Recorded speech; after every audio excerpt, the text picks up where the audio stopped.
presidente do PTB, Roberto Jefferson, comentou a atuação do ministro Gilmar Mendes, do Supremo Tribunal Federal, no julgamento da suposta suspeição do ex-juiz Sérgio Moro ao julgar o ex-presidente Lula.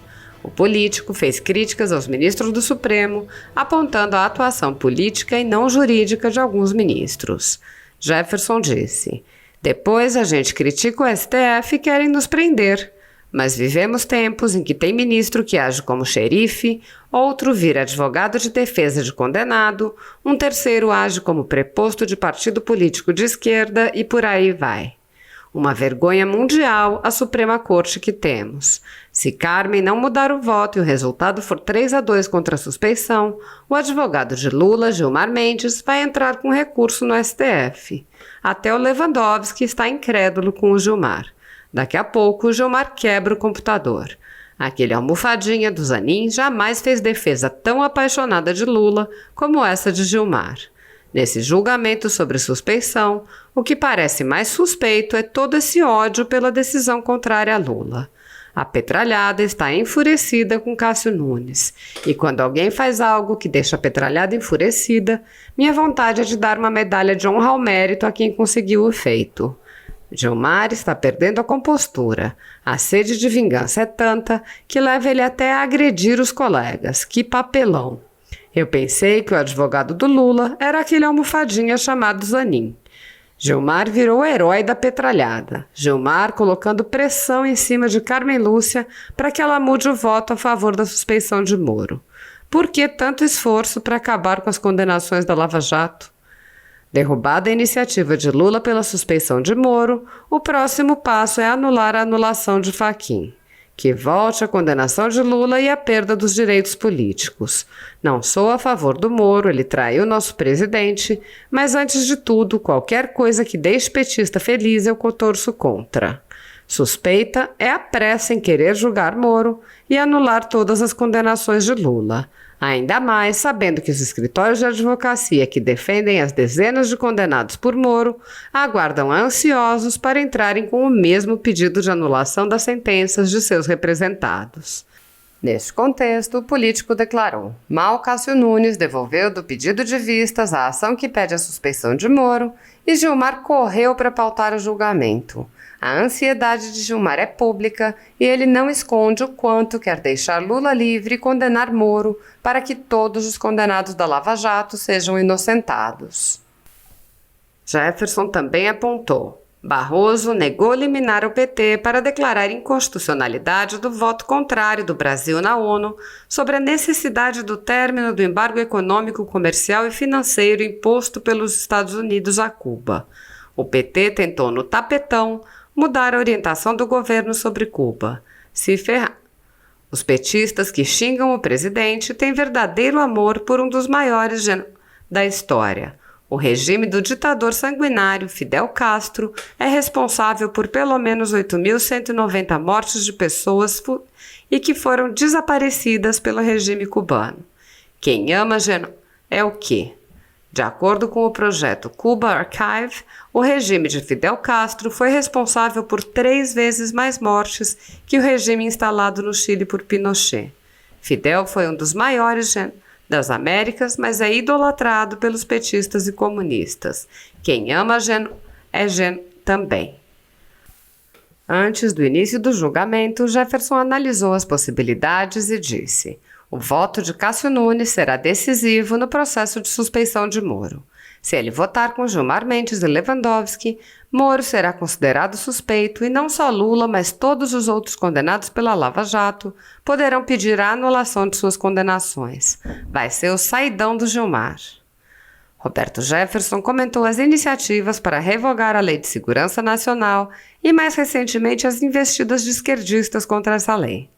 Advogados ligados à esquerda ingressarão com pedido de uma espécie de salvo-conduto para que pessoas que chamarem Bolsonaro de não sejam enquadradas na Lei de Segurança Nacional. Se derem o salvo-conduto, terão que libertar também Daniel Silveira, preso com base na Lei de Segurança Nacional.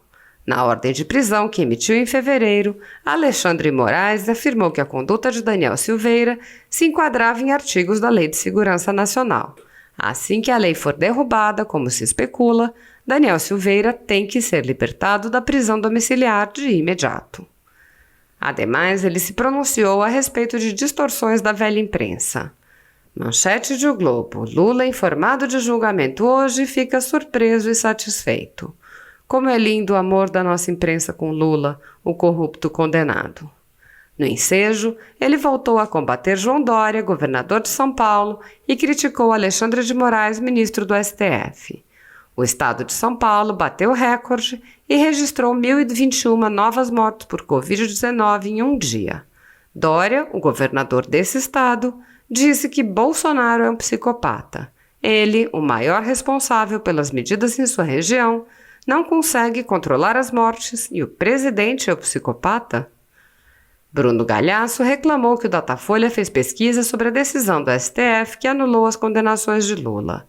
Para Galhaço, o Instituto tem que cumprir as ordens da esquerda e só fazer pesquisa que possa enfraquecer Bolsonaro.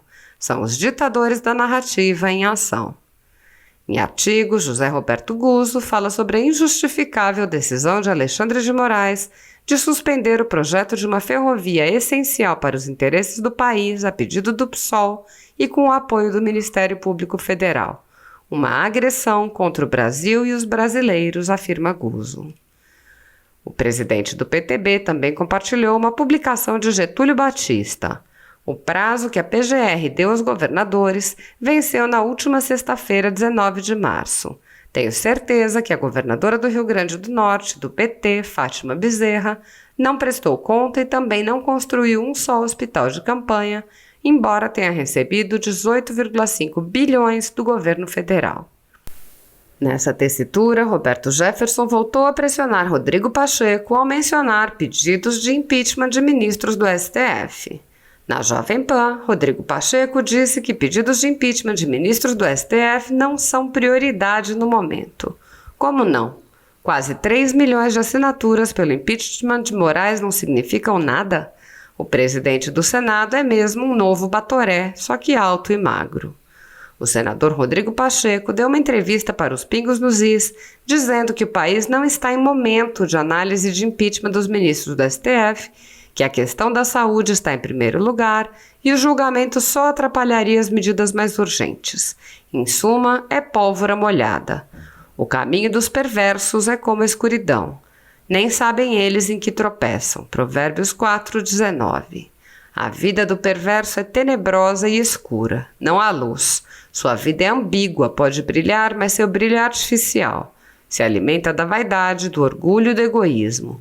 Uma amostra grátis do que é vivermos sob um regime comunista. É isso que estamos tendo no Brasil neste 2021. Lembrem-se bem dessas últimas semanas na hora de votar no ano que vem. A tirania contra a população e a ditadura de governadores e prefeitos atinge níveis insuportáveis. Onde vamos parar com tanta perseguição aos cidadãos? Falando em cenário, Alexandre, fiquei assim abismada com uma decisão do STF essa semana, que simplesmente nosso amigo ministro Alexandre, de novo, esse Texará não tá fácil, Alexandre Garcia, o que a gente faz com esse homem? Ele simplesmente fez uma decisão contrária à construção da Ferrogrão. A Ferrogrão passará pela BR-163, é uma mega estrutura. Ministro Tarcísio falou essa semana sobre isso, falou sobre a dificuldade que isso vai causar, que se essa decisão acontecer, nós vamos estar continuando a desgraça que já tínhamos da dificuldade do deslocamento dos grãos, porque com a construção dela a gente vai reduzir 30% do custo do deslocamento de produção, principalmente em Mato Grossense. Tem 16 mil empregos nesta construção envolvidos, direto e indiretamente. 530 quilômetros do grão seguindo direto sem parar pelos trilhos de Mato Grosso até o Pará, e diminui significativamente o tempo de transporte do grão para a Ásia, porque hoje tem que cruzar o Brasilzão, tem que cair aqui no Paraná ou em São Paulo, tem que dar a volta no Brasil inteiro pelo mar e tem que chegar lá em cima para escoar para a Ásia. Olha que brincadeira de mau gosto.